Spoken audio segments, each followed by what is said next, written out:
Hello, everyone. I'm Rania Khalek, and this is Dispatches. There's increasing talk about American hegemony declining and the end of the unipolar world we've lived in for the last 30 years.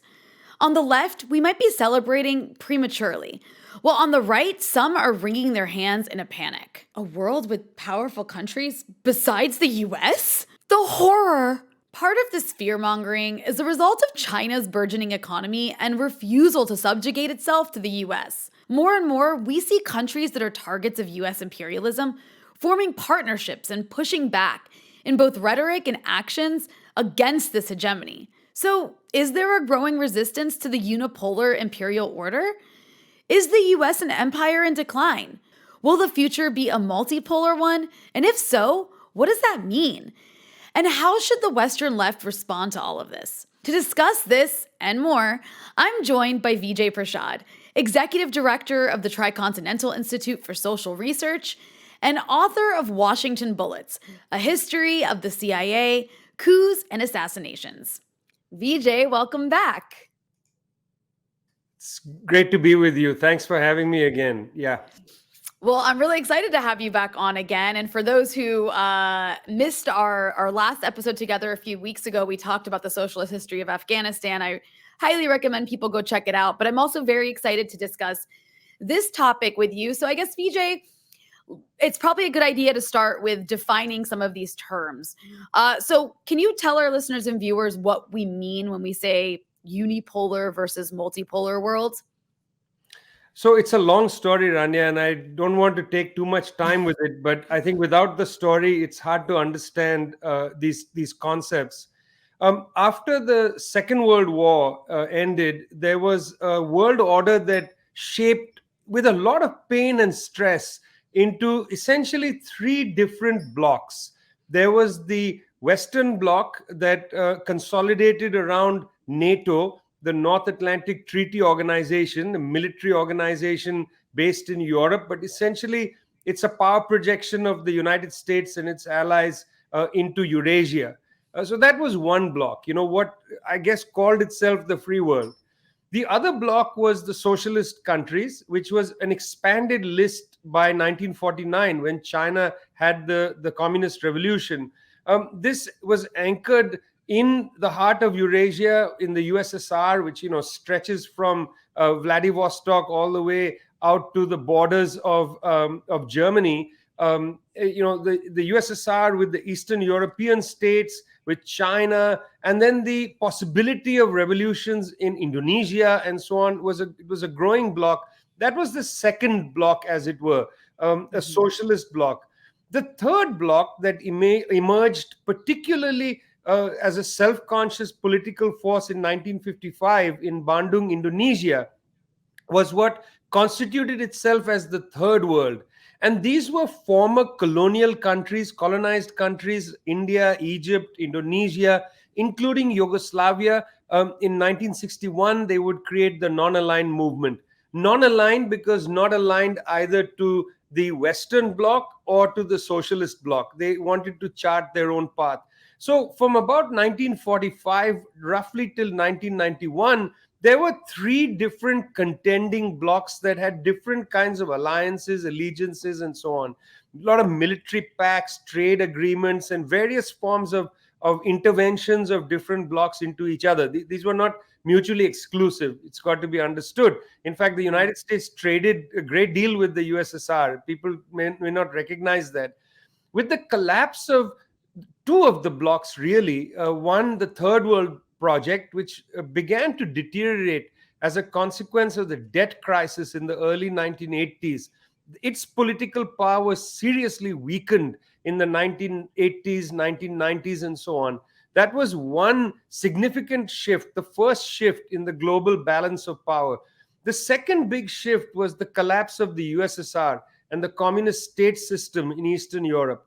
These two deteriorations allowed the United States in particular from 1990, from the US invasion of Panama and then the US attack on Iraq, the US positioned itself militarily and then economically through the creation of the World Trade Organization in 1994. the US positioned itself as the single superpower. And we consider the unipolar world, a world with only one pole, beginning in 1990, between 1990 and 1994. This order continued to the present, this unipolar world. Now, obviously, other factors come into play, other processes tried to exert themselves and so on, but were not entirely successful. I mean, the Bolivarian project in Latin America from about 1999 was a significant challenge. The Bolivarian project, a significant challenge to the entire unipolar system. Hugo Chavez wins the election in 1998, takes office in 99, organizes the South American and Latin American countries together into various blocks to contest US unipolarity. But it wasn't entirely successful. But it was very important that it was put on the table. You Mhm. get other projects like that, but nothing significant. Not until the financial crisis strikes the heart of capitalism on the one side, and not until the fiasco of the US illegal war in Iraq. These two events, the illegal war on Iraq and its consequences, and the financial crisis, demonstrate a deterioration of US power, of Western power in general. And you see Mhm. then an emerging, very gentle emerging multipolarity where many different locus or loci of power exert themselves. So these are the three terms, in a way, a kind of balance of forces in the long period after World War II, the unipolar period that starts in 1990, and now we're somewhere in the beginning of a multipolar era. And then, I mean, that's it's makes you wonder, right? Like, why is the US so threatened by the idea of multipolarity? Because there's also this theory you'll see put forward by a lot of those types of people, these kind of, pro-imperialist types that say, the world won't be unipolar, bipolar, even multipolar. If the US isn't in charge, it's going to be just completely chaotic, lacking in polls entirely. This is a big fear of people like, for example, Richard Haas, who is kind of like the voice of empire, the former, I think, UN ambassador for the US to Russia. I think he's at a high position in the Council of Foreign Relations, but he has this theory and this big fear of a non-polar world. What do you make of that? I'm curious. And why do you think that these people are so terrified of a multipolar world? After World War II, the US State Department produced a set of internal documents where they essentially said that the policy of the United States is to seek preponderant power. This is their phrase, preponderant power. That means the US must be the most powerful country on the earth in order to defend what they called freedom. And they meant, in a sense, the freedom of corporations, the freedom of the United States to do whatever it wants, and so on. This has been a long-standing objective of US power, and it was enacted in different ways. A million coups and massacres basically encouraged by the US government, whether it's the coup against Mohammad Mossadegh of Iran, 1953, Yaqub Arbenz in Guatemala, 54, the horrible coups in Brazil in 64, in Indonesia in 65, and so on. These were, in a sense, the material reality of this urge for preponderant power, that only the United States should have its objectives met in the world. Other people's objectives were a threat, not only to the US, but universally. And I think that's important. The US, from the post-war era, began to see its interest as coterminous with the interests of the planet. So very dangerous. It's there's an old Greek word for it, and that's hubris, thinking that you are greater than yourself. So this has been a long-standing policy, declared policy of the US government.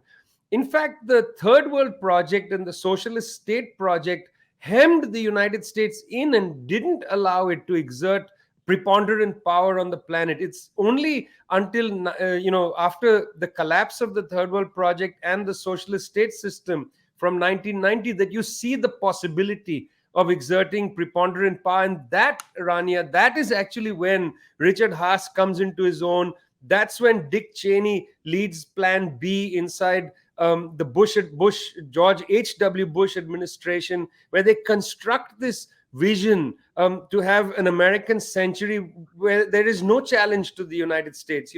This is the period when Francis Fukuyama writes his very famous article on the end of history. The end of history being that all challenges to liberal capitalism are gone, that somehow the United States and its system is going to now generalize itself around the planet. I mean, it's an extraordinary a sense, this kind of messianic sense that US values need to be spread around the world because they are superior to all other values. All other values have been defeated, and so on. During the period of the 1950s and 60s, US policymakers really feared the fact that in third world countries in particular, there were alternative ideas. In fact, Mhm. John Foster Dulles, famously used to attack the non-aligned movement, saying it's not non-aligned, it's neutralist. In other words, he was saying that they are not really in between the socialist and the Western bloc, but they're actually fellow travelers of the socialists, which, in many cases was true. But there was a great disparagement of this attempt by the formerly colonized countries to stand on their own feet. In fact, the US played a very dubious role at Bandung, sending Adam Clayton Powell and so on, and trying to inflame the agenda, trying to scuttle the attempt of third world countries to have their own voice and so on.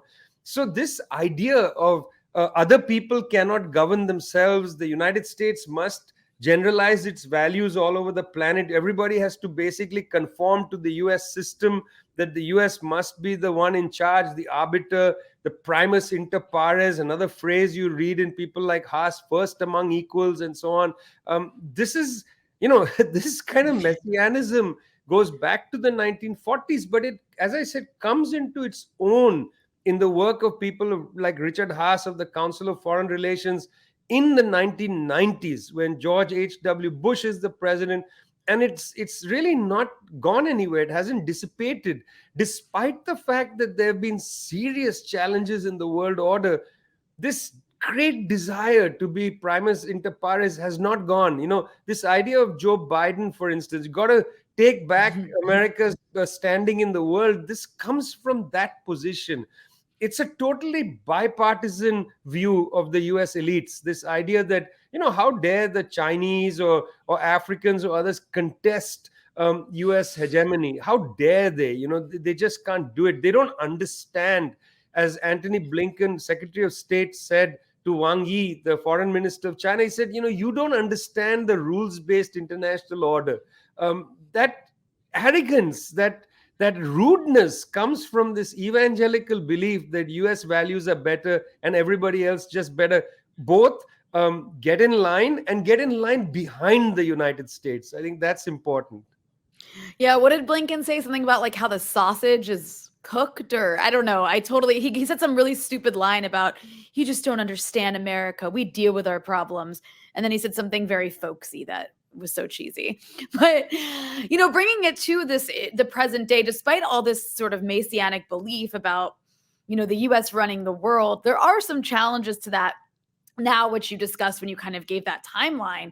And I think that there are a lot of symbols of that challenge. And one of them we saw on display at the UN General Assembly, for those who are paying attention, where this sort of freshly established organization, the Group of Friends in Defense of the UN Charter, which includes like 17 UN member states. And their whole thing is promoting multilateralism and diplomacy over the kind of use of force from, countries like the United States, I think mostly the United States, and sort of like unilateral sanctions and things like this. And I think what's remarkable about this group is that it's kind of like a who's who of countries that the US is currently strangling or trying to strangle with sanctions, or is bullying in other ways. So can you tell our listeners and viewers about this new group and why it's significant? Because if you're watching the mainstream press, you didn't see anything about it. It's like they don't matter. They didn't even have a meeting. They don't exist. Well, there's many things to say about this group, and also its prehistory, I think, is important. But let's first start with the group. I think that's a good place. The Group of Friends is formed in defense of the UN Charter, and I'm going to come back to that. That's important. That's the formal name of the group, the Group of Friends in Defense of It's not in defense of the Communist Manifesto. It's not in defense of the Russian Constitution or the Chinese. It's in defense of the UN Charter, and I'm going to come back to that, Rania, because that's really important. So these are, as you said, 18 odd countries. They represent 25% of the world's people. I think that's significant. 1 in 4 people in the world is represented in that group when it met initially under the leadership of the government of Venezuela, and then again at the UN General Assembly in September 2021, and produced, I think, a very substantial document. Now, represents 25% of the world's people. Actually, it's a more representative body than the G7, the group of 7 countries. I'm going to ask your audience, Rania, to go and just Google the size of Canada, the population of Canada. You might be surprised how small the Canadian population is. And yet, it has this outsized role in world affairs, whereas countries with a very large population simply don't have any say in world affairs. So the group of 7 countries formed in 1974 under the leadership of the United States, Canada, and then several European countries, West Germany at the time, the Bundesrepublic, United Kingdom, France, Italy, and Japan. These countries, which saw themselves as the advanced industrial states in 1974, they got together, they created an ad hoc grouping. It has no license from the UN. It doesn't claim the UN Charter as its anchor, nothing. They just had an ad hoc meeting, and then they fashioned themselves as the so-called international community. Anytime you hear the phrase international community, you should reach for your earmuffs or reach for something, because it's not clear what they're talking about. They're not talking about the 193 member states of the United Nations. They're talking about these 7 countries. And often, by the way, the international community merely stands in for the United States and its allies of choice on that particular issue.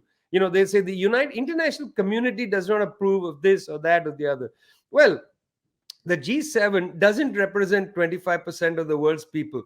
It's the group of friends that does represent 25% of the world's people. Shanghai Cooperation Organization, formed in 2001, actually represents 40% of the world's people, because it has India and China as members of the Shanghai Cooperation Organization. And yet the SCO will never be seen, at least is not seen now, as the international community. It's the G7. Some of this is the old colonial habits, of having the Europeans, United States, and so on be the arbiters of international rules and so on. The other is just the habits of power. And I think that needs to be taken seriously. But I want to, having said all this about the fact that, look, this group of friends represents 25% of the world's people, I do want to say that there is something really significant about the phrase in defense of the UN Charter. There have been lots of treaties, Rania, since, the 19th century, lots of treaties, including the Geneva Convention, the Treaty of Rome, and so on and so forth. There has never been, and I'm not exaggerating, I'm not saying it out of turn, there has never been a document in world history that has been as much a consensus document as the United Nations Charter, initially signed by 50 odd countries in 1945, and now essentially as the international constitution of 193 countries. 193 countries on the planet Earth have signed on to the UN Charter. 193 countries have not signed on to anything else. This is the principal consensus document on the planet. So it's really interesting that the group of friends comes out in defense of the UN Charter. Just a few weeks ago, I was talking to Sasha Laurenti, who's the Secretary General of ALBA TCP, the treaty organization of 9 Latin American and Caribbean countries. And he said something really smart and really, I think, prescient. He said, if the UN Charter was up for a vote today, if the UN Charter, the United Nations Charter, was up for a vote today in the General Assembly, would it pass? He asked a good question. Would it pass? Would the United States block it? Would the US, Israel, and a few of their other allies say we don't accept it? It's a good question, Rania. It's a good question. It's not mischievous of 25% of the world's people to say, hey, listen, let's form a group in defense of the UN Charter. Because what they're saying, the habit of unipolarity, the habit of trying to exercise power in a singular fashion, has given the United States and its allies incredible license to violate international law. And in fact, Mm. illegal unilateral sanctions are only one part of the significant violation of international law. You see, the fact that the United States basically said we're not interested in signing or actually subordinating ourselves to the Treaty of Rome that created the International Criminal Court. United Hmm. States, just said we're not doing that, or that the United States doesn't really follow the international laws of the sea and so on. So many treaties, the US just says we're not interested. Including the so-called nuclear deal with Iran, brokered through the United Nations. Again, the US just walks out, doesn't ratify treaties left, right, and center. This attitude towards international law is so ingrained in the United States. This sense that international rules don't apply when it comes to the US. This attitude is what is being challenged by the group of friends as part of a process, a very complicated process to produce a multipolar world. This is a very small subjective attempt, and I say this advisedly because there are other objective factors at work. This is a subjective attempt to push forward a new kind of world order, and whether it's successful, we don't know. It's only been around for a few months. Right. And it's, of course, one of a few groups that you mentioned another. And then there's, of course, the community of Latin American and Caribbean states. And then you mentioned the Shanghai Cooperation Council, which I think is pretty significant. Iran just joined it. Can you explain what the Shanghai Cooperation Council is and why it's important? Another, again, sort of international coalition that we never hear about in the Western press.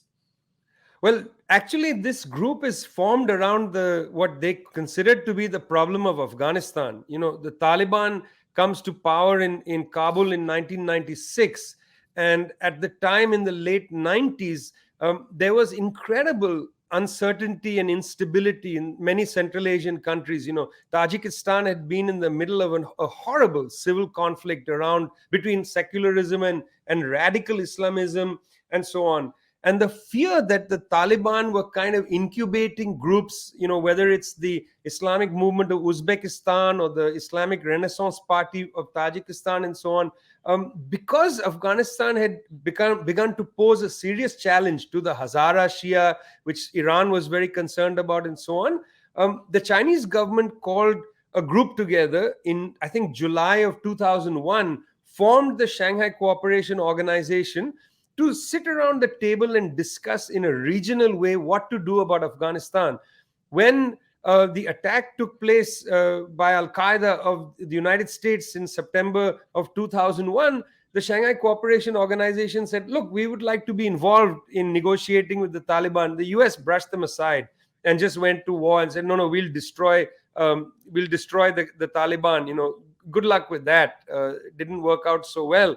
But the SCO, since 2001, despite the fact that they had been pushed aside, had really tried to build relations with different countries, getting countries that have really quite horrible animosities like India and Pakistan, getting both to join the SCO, again to try to cooperate to some extent still around the question of Afghanistan. But not only Afghanistan, now the issue has become about trade as well, about security in the region and so on. And I think the debates and discussions at the Shanghai Cooperation Organization have really matured a lot. For the Chinese government, this is significant because this, includes countries that are part of its Belt and Road Initiative, which it inaugurated in 2013. Not that long ago, actually. Belt and Road is not an old project. It was first the One Belt, One Road project in 2013. And as that has developed, as that economic project has developed, the Shanghai Cooperation Organization is a kind of political cognate. Yes, now it has 40% of the world's people involved. Iran has also joined. And I think the SCO is already playing a significant role regarding the Taliban's return to power in Afghanistan. Again, it's early days, Rania. I just don't want to exaggerate things. We see them developing, we see them building up their own confidence. We don't see the SCO operating as a block inside the non-aligned movement or inside the United Nations and so on. I think they want to maintain it as a relatively as a regional force, in the same way as the Community of Latin American and Caribbean States, CELAC, Mm. is a regional development countering the Organization of American States, which is Washington dominated. CELAC, the Shanghai Cooperation Organization, these are regional bodies that are trying to inaugurate something interesting, which is that the antidote to unipolarity is not necessarily bipolarity at a macro global scale, China versus the US, or China and Russia versus the US. I think that's a juvenile way to look at things. I think what's happening is the antidote to unipolarity has been the emergence of regionalism. And we have Mm. to really understand how this is happening, whether the African Union is going to germinate into a regional force and so on, whether it'll be able to keep out the pressures coming from Washington, political pressures coming from Washington. There are economic pressures coming from China, but the political pressures coming from Washington. So whether some sense of political sovereignty will be possible, these are all issues that are in flux. That's why I don't want to say, oh, hello, Rania, we now live in a multipolar world. Guys, relax, okay? The US still has the capacity to bomb any country in the world. It These does. regional developments are just sort of forming. They're sniffing each other out, trying to see what's possible, whether they can trust each other. It's important. It's been a long time since these countries have been in a room with each other, where the United States is not the broker in between. So they have to learn to trust each other. It's going to take time. And it's interesting too because it's like at least, back in the 50s after World War II, what you described earlier, countries were coming together out of a sort of shared ideology in a way. But in this case, the irony is that these alliances, especially when we're talking about, beyond regional, these alliances are being created to a great extent out of necessity, right? Like in response to things like US sanctions. Like, would Iran and Venezuela, on completely opposite sides of the world with very different styles of governance and very different economic models, I mean, would they be trading oil if it wasn't for the US sanctioning both of their oil industries? Like Russia and China have little in common. But, would they be friends the way they are now in these kinds of alliances if it wasn't for this kind of US bullying? Like, in a way, it's this. I mean, is this something that's new? This kind of cross-regional growing alliance between countries that don't really have much in common? There's actually a history for this. So that Mm. when the Bandung conference took place, it was a coalition of diverse forces. Charles Malik comes from Lebanon. Charles Malik was a man of the, well, in political terms, he was a man of the right. Hmm. Mr. Sir John Kotelavala represented Ceylon, then Ceylon, now Sri Lanka.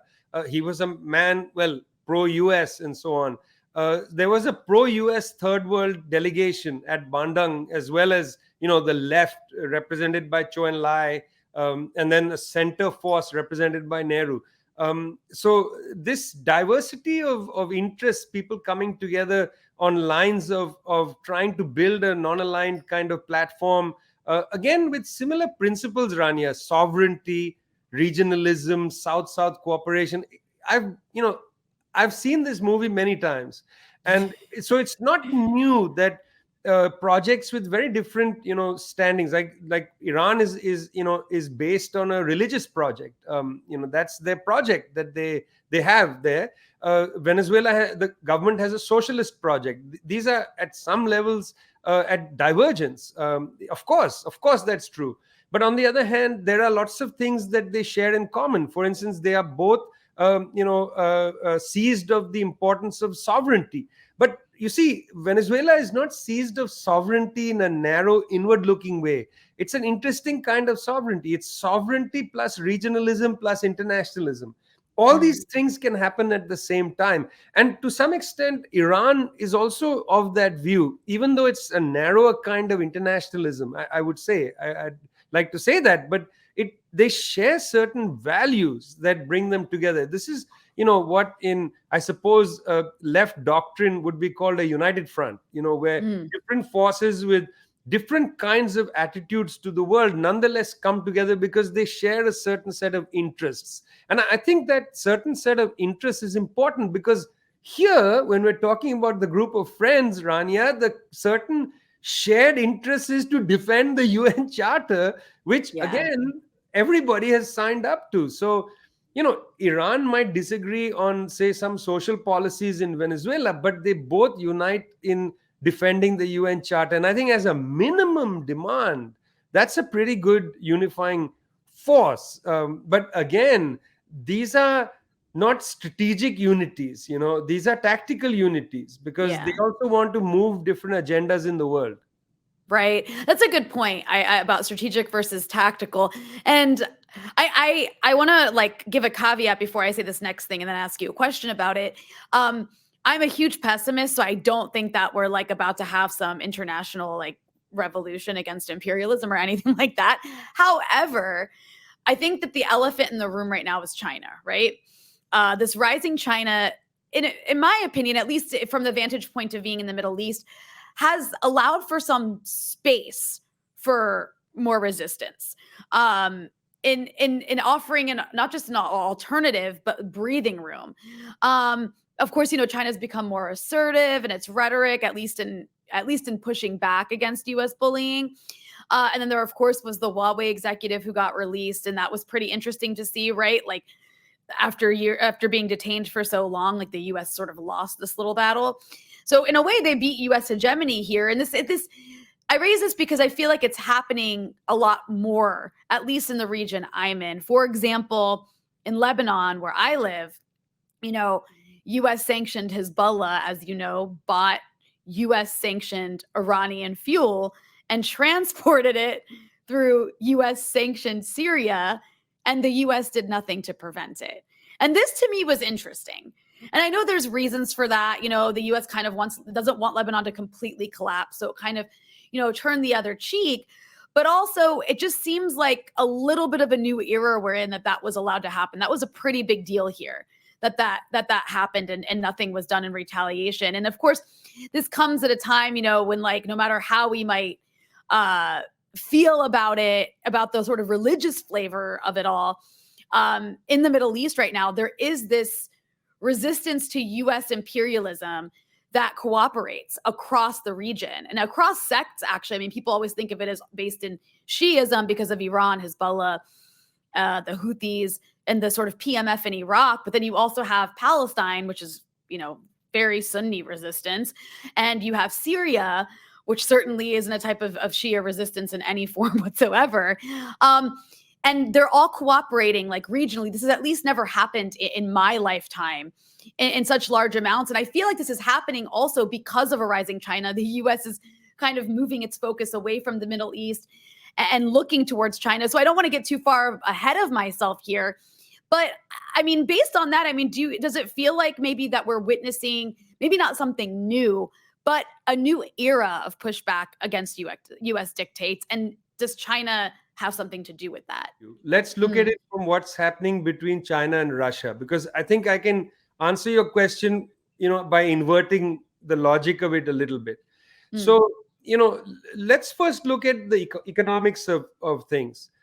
When the USSR collapsed, Russia tanked. There was a serious economic deterioration, life expectancy deteriorated, height collapsed, something as visceral as that, and so on. It was a huge collapse. On the other hand, the Russians maintained the military prowess that they had developed under the USSR, including the nuclear arsenal. On the other side, in China, the Chinese government made an interesting bet with technology. They allowed firms to come in. They opened up parts of the country like Shenzhen, allowed firms to come in, but they insisted on technology transfer. And what you saw in the next 20 odd years after Shenzhen became a major force in the 1990s, you saw Chinese firms begin to dominate in several key areas, in robotics, in high-speed transportation, trains, for instance.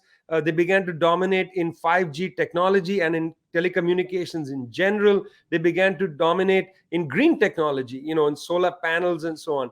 So China actually, as a economic force, became extraordinarily threatening to the United States at a time when US financial crises were cascading. The financial crisis or the credit crisis of 2008, and then onward, the problems of one financial cascading crisis after the other, occasioned by the collapse of the real estate bubble.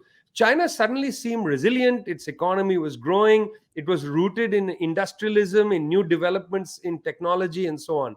So you had Russia with this immense military prowess. You had China, developing at a rapid rate. Russia was then beginning to get enormous rents from its energy sector, particularly in Europe, and so on. The US did three military or political blunders, one after the other, which impacted Europe negatively. That's the United States' principal partner. Firstly, the Iran nuclear deal, which actually, the whole anti-Iran thing, the sanctioning of Iran that begins, in the 2000s, is actually a unique outcome of the two crazy wars the US prosecuted against the Taliban in Afghanistan and Saddam Hussein in Iraq, because in one swoop, they got rid of Iran's two major adversaries, the Yeah. Taliban and then Saddam.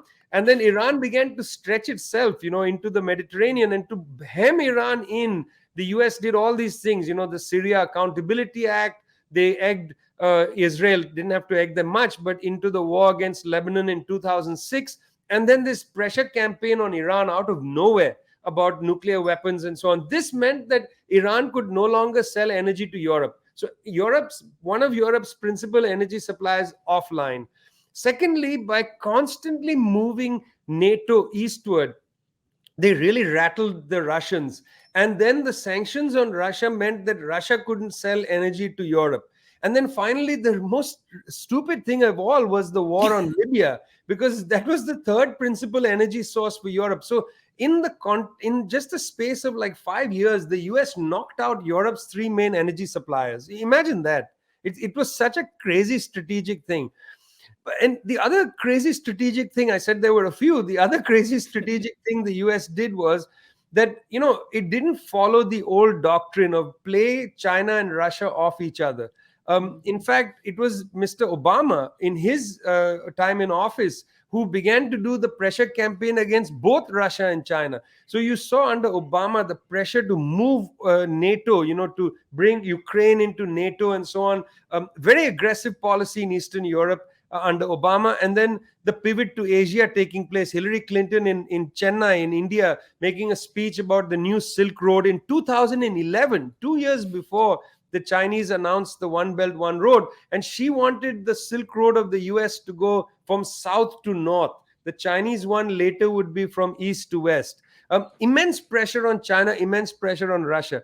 You see, the Russians acted twice in 2013 and 2015 in a way that I had never seen the Russians act outside their borders since the 1980s. What were those two actions? They were to defend the only two warm water ports that Russia has. One, the port in Sevastopol in the Crimea. The Russians intervened to bring the Crimea into Russia, not just because there's a large Russian population, but because it's a crucial warm water port.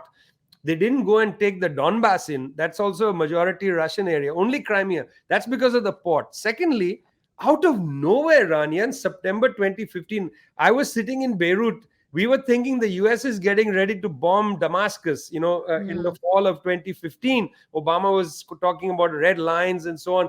And suddenly, Russian military aircraft land in Damascus airport in September 2015. Why? Not because Russia wanted to defend the government of Bashar al-Assad. Forget it. They came there because their second warm water port was under threat, and that was in Tartus in Latakia. That was the second Russian warm water port. They don't have many ports overseas, and all their ports freeze during the long winter in Russia. So Russia suddenly had external interventions in Ukraine, well, taking Crimea, and in Syria. That was incredible, and that was because of the US pressure against Russia, both in Eastern Europe and in the Middle East. And then this pressure campaign against China meant that after Hillary Clinton's 2011 announcement, new Silk Road and so on, Xi Jinping goes to Central Asia and announces one belt, one road, which becomes Belt and Road. Also begins to tighten ties between Russia and China. You may not remember this, but Russia and China had an enormous boundary dispute going back to the 1940s. The part of the Sino-Soviet split wasn't just that the Chinese communists and Russian and Soviet communists didn't, see eye to eye. It's also they had a boundary dispute which ran through parts of Xinjiang and Mongolia and so on. Everything was settled between Xi Jinping and Putin around this period. They settled the boundary dispute. They signed that earlier there was a strategic agreement in 2001 between Russia and China. But now Putin and Xi Jinping started to say that, look, we don't even need a military alliance. Our strategic alliance is sufficient. What you saw as a consequence of this pressure campaign, but also the objective conditions, Russia having a large military, Russia having this economic reliance upon exporting natural gas to Europe and so on. This put Russia in a certain position where it then pivoted to China to sell energy to China. China, on the other hand, welcomed this alliance with Russia, a major military power, and so their alliance has strengthened. And this Russia China unity has constituted a kind of secondary pole in the world. And I think that's part of the reason why we see this immense continuing anxiety in the United States about Russian interference and so on, and then the great Chinese threat. I mean, these are actually objective fears, Rania. It's not a fantasy. People in the United States should be worried about Russia and China if their goal in the world is to dominate the world. If your goal is to dominate the world, you then should be worried about the constituting of this Russian and Chinese pole. If, on the other hand, you are looking forward to a kind of democratic world order, I'm not saying that Russia and China are leading us into some nirvana, but as you said, it opens the door. It creates some space for other countries. So I welcome this kind of development, this sort of emergence of multipolarity, because then it allows, for instance, a country like Zambia to say, look, we can now decide whether we want to be in the Belt and Road project or we want to be in the IMF project. Now we can choose. A government of El Salvador, right-wing government, initially joined the Belt and Road under pressure from the US and Japan. Mr. Berkel shifted and went back to the kind of IMF project. Well, welcome to that. If you want, that's a choice. Well, now there's a choice, Rania, and I think that's significant. It's not that we've entered a new period in history. We're in a long transition where a new choice has appeared. Yeah, I think that's a really good explanation of how the US has really overplayed its hand over the last 30 years. And that's largely, this is a consequence of that. But moreover, I think that's important to just say pretty explicitly is multipolarity is actually good for most of the world because it gives people more options and it allows space, not just the breathing room, but it allows space for countries to have some sort of level of respect for their sovereignty. Because right now, and especially in the Middle East, sovereignty has been destroyed by the US, whether we're talking about Syria, Libya, Lebanon, on and on. And I mean, there's just the countries in this region have no sovereignty. They have no control. The people of them have no control over their policies, over their economies, over anything. And that is a huge consequence of US meddling in this region. But, that said, I like that you described it as a transition phase, because there's also a bit of a danger here. And what I mean by that is it seems as though as there's this threat, to this US dominated international based, rules based order, as they like to call it, the US is kind of lashing out in insane ways, like more and more insane ways, and really violent and damaging ways. I mean, whether we're talking about the recent kidnapping of Alex Saab, the Venezuelan diplomat, or the Huawei executive, or again, just, the use of sanctions, which is so over the top and extreme right now. I think something like a third of the world is impacted by these crazy unilateral coercive measures that actually violate international law and are completely political. So with this kind of transition we're in, are there is there a likelihood, or are there likely going to be chances for the US to act out in more dangerous ways out of the kind of desperation to resist? And I didn't even mention what they're doing with like Taiwan right now, which is we just learned, the CIA has been in Taiwan for the last year training the military there. Just all we hear is constant warmongering and sort of like efforts by the media to prime Americans to support a US intervention in Taiwan. So do you fear a sort of like insane reaction by the US to prevent this? It's hard to say no because we don't know what's coming, and we know Right. that the United States has done some pretty nutty things, for instance, the war against Iraq. Honestly, Mhm. the 2003 invasion was totally illegal, unprovoked, and look at the devastation. So who knows what the US is capable of doing?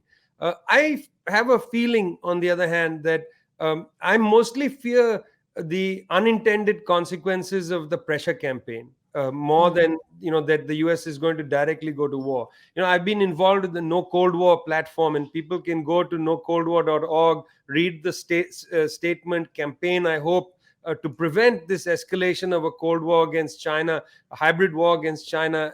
That would be important. I think it's important to get involved in the sanctions kill coalition, against the sanctions policy and so on. It's the whether intended there are intended consequences of these policies, which is suffering of the people in places like Lebanon, in Zimbabwe, in Venezuela, and so on. That's one piece of it. But then there are unintended consequences. When the US basically tells Iran that, look, we are holding a military exercise in Guyana, which the US did this last summer, and therefore all Iranian ships that are entering the Mediterranean, the Caribbean, must not enter. I mean, what if the Iranians say, well, what gives you the right to shut the Caribbean? We are sailing in international waters. We are entering, and then there's a clash. That's the unintended consequence. Or maybe that's also intended, who knows? I fear that these freedom of navigation runs that the US Navy and its allies are doing off the coast, sometimes entering Chinese territorial waters, off the coast of Russia, sometimes entering Russian waters. This is in the Baltic, in the Caspian Sea, in the Arctic Sea, and so on. Very aggressive so-called freedom of navigation runs. I fear that these will create the possibility of a serious clash. And that's not acceptable. We as a people on this planet, we don't want this kind of warfare, this warmongering. And I think that human resources must be used to lift the plight of humanity, not take us into more and more wars. And there's got to be the development through our campaigning of a global consensus against militarism, against the immense use of military force, mostly by the United States government against others, mostly by the United States government against others. And I think that's got to be something people have to be involved in. Governments can't sort this out, friends. The force of humanity has to act politically. We've got to be Yeah. out there on the streets building a political bloc that says we are against war, full stop. Okay, if there is a murderous situation somewhere, maybe an intervention is called for. When there was terrible genocide in Cambodia, the Vietnamese entry into Cambodia was totally warranted. I mean, I totally dislike the government of Mrs. Indira Gandhi in India. Frankly, I thought that was basically a dictatorship at times, and my family has suffered under the hands of that government. Nonetheless, I think her position of putting the Indian army into play in what became Bangladesh, that's warranted. There are times when we can see how important it is to intervene, but why can't these interventions be regional? I mean, look at the two examples Right. I gave you. Vietnam entering its neighbor Cambodia, India entering its neighbor, in this case Pakistan, to help with the formation of Bangladesh. Okay, they may have some petty, narrow-minded national interests at stake, but it's a regional action. Why not build up more robust regional forces, to take Mhm. care of mutual problems and so on? I mean, look at Afghanistan. It's a good example, Rania, because everybody's so seized of this idea of terrorism and Taliban and so on. Nobody seems to care. that Afghanistan, a rich country between $1 and $3 trillion of resources, has porous borders when it comes to smuggling of its goods, of lapis lazuli, gold, and so on. Goods are smuggled across the border, but refugees can't leave. Terrorists, there is a threat, and so on. But smuggling takes place routinely. I see this with my eyes in the Sahel region.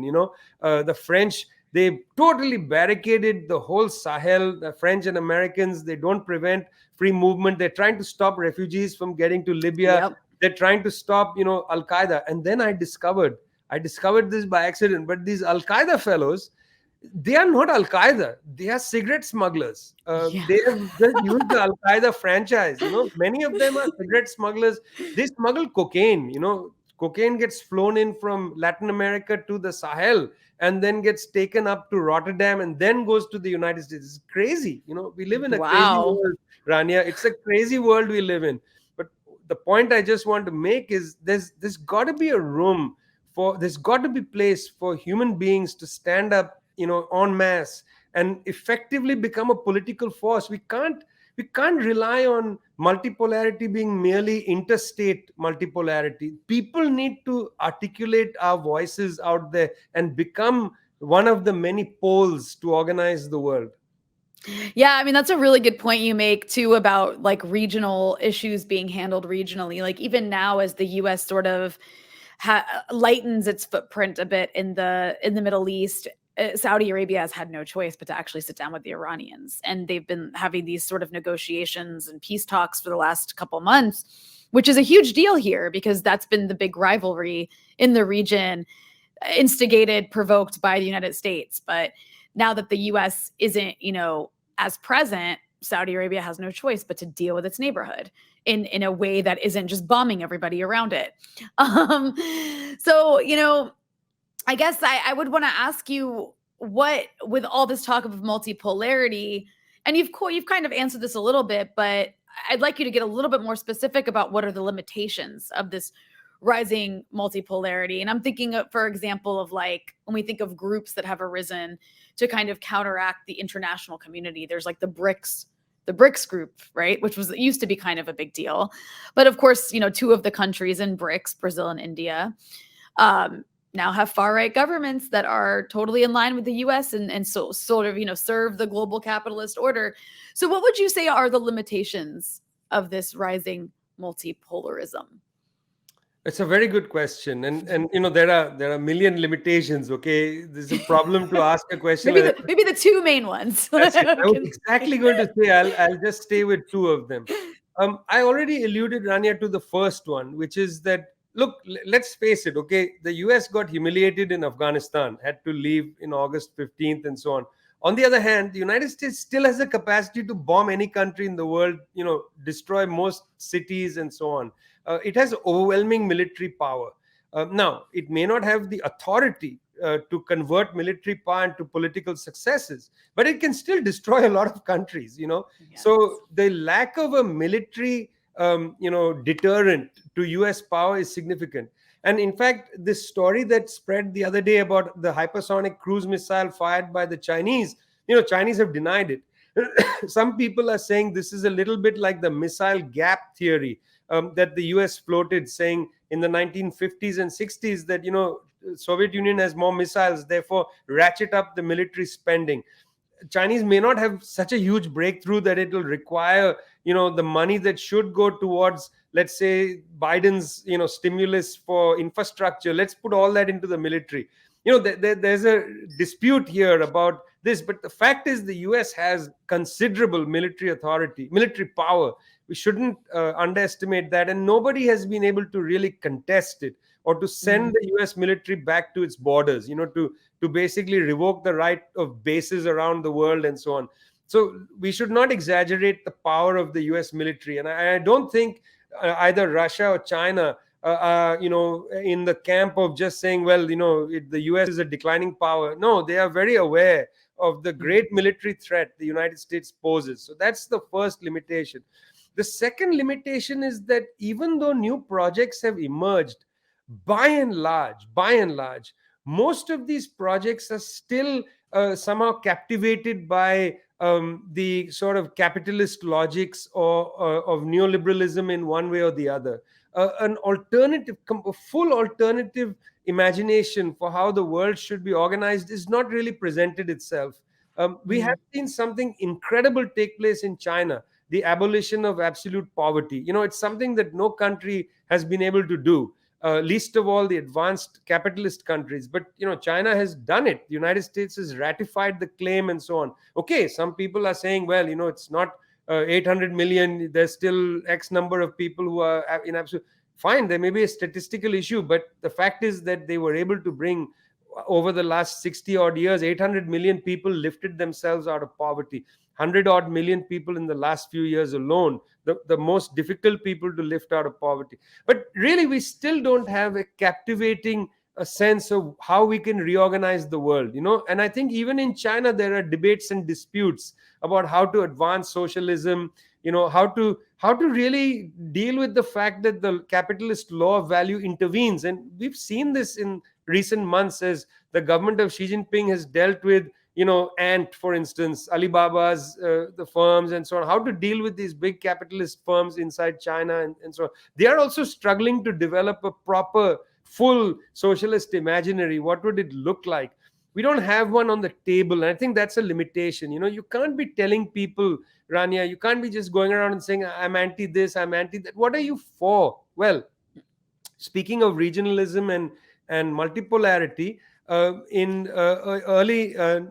late October, early November, the ALBA TCP, which is this block of 9 governments in Latin America and the Caribbean, along with 25 research institutes led by Institute Simon Bolivar in Caracas and the Tricontinental.